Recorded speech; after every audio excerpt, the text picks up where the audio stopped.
Good morning. So it turns out that was a view of Mount St. Helens I had from my tent site last night. I just didn't realize it when I got here. Welcome to Washington. And we are back on the PCT.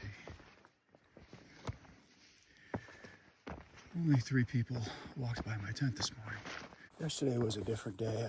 I only saw 2 other northbound hikers. One that I walked out of Cascade Locks into Washington around the same time.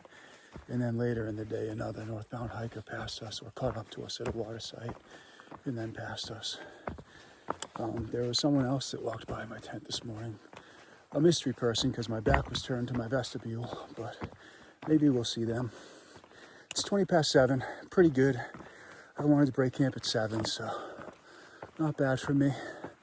New state, new start.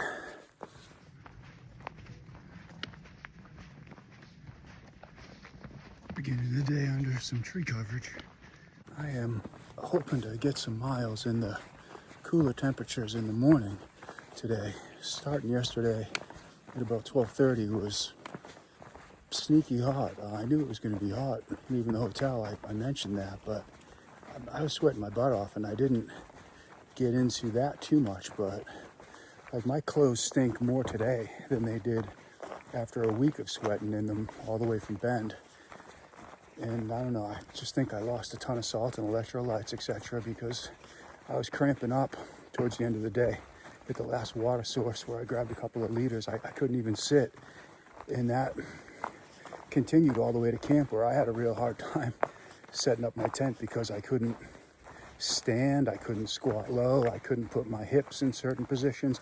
My hips were cramping the most, but my hands were also cramping. That happens a lot from squeezing the water bottle to filter water, but also when I get dehydrated. So I just know I was super dehydrated all night, yesterday evening into the night. So I have about a half a liter of water with some electrolytes mixed into it to get me to a water source that's reliable in 4.4 from where I camped. But there's another one 2.5 miles from where I camped that might have some water. People are complaining about it, so I guess it's low flow or puddles or trickle, but if there's anything there, I'll take the time to get it because I need water. And I thought I drank a good amount of water yesterday. I only went 15 miles from 12:30 to 8, so that's about 7.5 hours, which is pretty much my base average, 2 miles per hour with all my breaks. And I did feel like I stopped to filter water a lot in the beginning, but apparently not.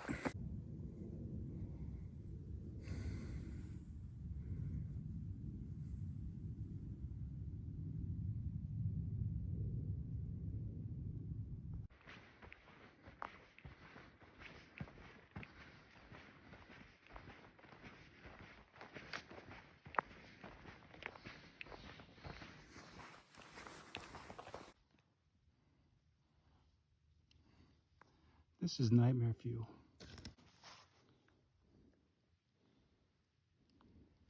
Trying to take care of hydration.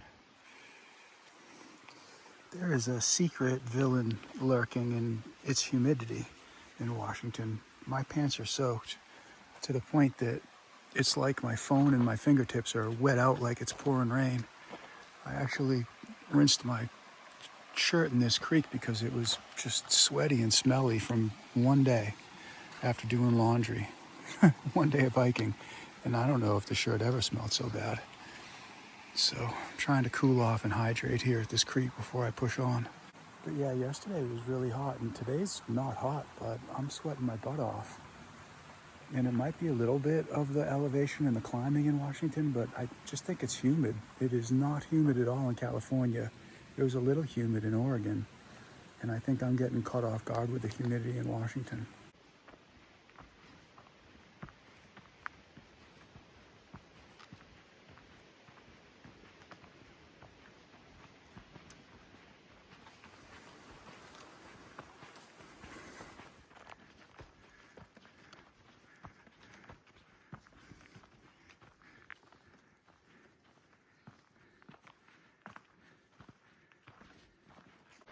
Coming up on the last water source for the day.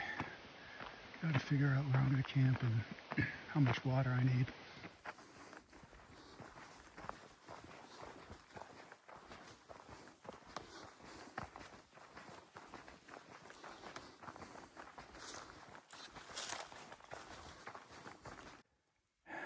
Okay, well, I hiked 24 miles today, which is fine. I'm stopping 1.5 miles short of where I thought I wanted to go when I woke up this morning. But I just arbitrarily looked at the map and said 25 miles. That'll be good, because that doesn't split the difference, but if I did 25, I did 24 today, and I do 25 tomorrow, then it leaves me with a manageable day. Friday to get close to get into Trout Lake. So I think if I do 25 tomorrow, I'll have 13, somewhere in that ballpark, to get to the road to hitch or get a ride to Trout Lake.